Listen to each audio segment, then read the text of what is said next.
ভুল ডিসিশনে বিয়েটা করেছিলাম, যেটা করাটা উচিত হয়নি। কারণ ইমোশন বা আবেগ যেটাই বলি না কেন, এটা দিয়ে আসলে মানুষের আর কিছু চলুক, জীবনটা চলে না। শাকিব খানকে বিয়ে করাটা অপু বিশ্বাসের সবথেকে বড় ভুল ছিল। আবেগের বয়সে বিয়ে করেছিলেন অপু বিশ্বাস, কিন্তু সেই ভুলটাই এখন তাকে কুরে কুরে খাচ্ছে।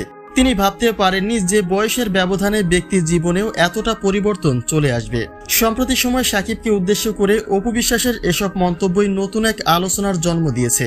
তবে কি শাকিবকে আর ফিরে পাওয়ার আশাটুকু হারিয়ে ফেলেছেন তিনি? আর নয়তো শাকিবকে নিয়ে তার এসব মন্তব্যের কারণ কি, এই বিষয়ে কি বলছেন তিনি, তা জানতে সম্পূর্ণ ভিডিওটি দেখে সঙ্গেই থাকুন। শাকিবের সাথে অপু বিশ্বাসের সাংসারিক জীবনের সময়টা ছিল ৮ বছর, কিন্তু এই দীর্ঘ সময়ের পুরোটাই লোকচক্ষুর আড়ালে থাকতে হয়েছে তার।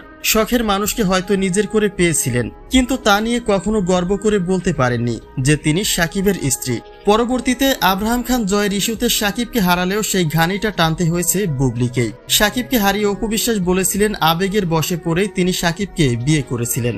লাইফে বিয়ে করেও কাউকে বলতে পারিনি আমি বিয়ে করেছি, মা হচ্ছি, এটাও আমি বলতে পারিনি মা হচ্ছি। হয়তো এটা আমার ডিফারেন্ট লাইফ।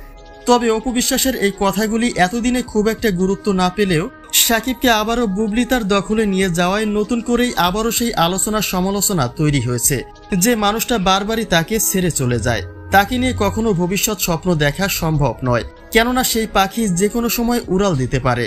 প্রতিটি মেয়েরই স্বপ্ন থাকে সংসার জীবনে সুখী হওয়ার, কিন্তু অপু বিশ্বাস যেন সাংসারিক জীবন গড়তে গিয়ে নিজেকে আরো সমালোচনার মুখে ঠেলে দিয়েছে।